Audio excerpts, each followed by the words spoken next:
இன்றைய சமுதாயத்தில் பொதுவாக மனிதன் இருக்கிற ஒரு பலவீனம் என்ன பலவீனம்? பொருளாதாரத்தை இரவலா வாங்குவான். ஒரு பொருளை இரவலா வாங்கினா திருப்பி கொடுக்கிற வழக்கம் நிறைய பேர்ட்ட இல்ல. இரவல் கொடுத்த பொருளை கேட்டு கேட்டு விரட்டி கூட வாங்க முடியாத நிலைமையெல்லாம் பார்க்கிறோம். பெருமானார் ஸல்லல்லாஹு அலைஹி வஸல்லம் அந்த காசுக்கு தான் ரொம்ப எச்சரிக்கை பண்றாங்க அந்த சமுதாயத்துக்கு. என்ன சொல்றாங்க?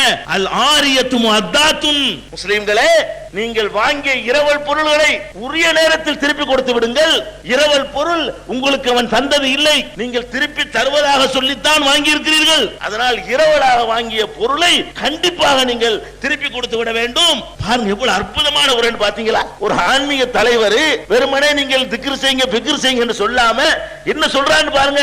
இந்த சமுதாயம் எல்லா வகையிலும் இப்படி பெர்ஃபெக்ட்டா இருக்கணுமா, அதுக்காக சொல்றாங்க அல் ஆரியத்து முஅத்தாத்துன், இரவல் பொருள்களையும் கூட நீங்கள் திருப்பி செலுத்தியாக வேண்டும் என்று கட்டளை இடுகிறேன் சொல்கிறார்கள். அது மாத்திரம் இல்ல, ஒருவன் ஒருத்தருக்காக பொறுப்பேற்றுக் கொள்கிறான். நான் பொறுப்பு நீங்க கொடுங்கங்கறான். கொடுத்த பிறகு இவன் பொறுப்பேற்றுக்கிறது இல்ல. பெருமானார் ஸல்லல்லாஹு அலைஹி வஸல்லம் என்ன சொல்றாங்க தெரியுமா? நீ எந்த கடனையாவது எந்த பொருளுக்காவது எந்த காரியத்திற்காகவாவது பொறுப்பேற்றுக் கொண்டாயானால் அந்த பொறுப்பை ஏற்ற நீ கடனாளி.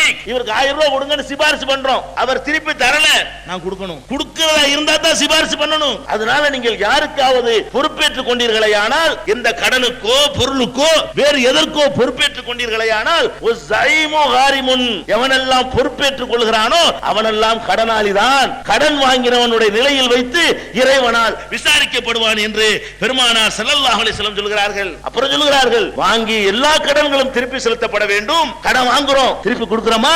வாங்கிய கடனை திருப்பி கொடுக்கணுங்கிற உணர்வு கூட இல்லாம இருக்கிறோம். கடனை கொடுப்பதற்காக என்ன முயற்சி பண்ணுகிறோம்? பெருமானார் ஸல்லல்லாஹு அலைஹி வஸல்லம் சொல்றாங்க, நீங்கள் கடன் விஷயத்தில் கவனமாக இருங்கள், கடன்களும் திருப்பி செலுத்தப்பட வேண்டும். அப்ப பொருளாதாரத்தை அடுத்தவன் பொருளை ஆசைப்படக்கூடாது என்பதை சொல்லிவிட்டு எங்கெல்லாம் மனிதன் தோற்று விடுவானோ, எங்கெல்லாம் மனிதனுடைய பலவீனம் வந்து அவனை ஜெயித்து விடுமோ அந்த இடங்களை சுட்டி காட்டுறாங்க. இரவல் உன்னை வந்து திசை திருப்பும். பொறுப்பேற்றுக் கொண்ட பிறகு நீ தடமாறுவ, கடன் வாங்கின பிறகு தரமாட்டேன்னு சொல்லுவ.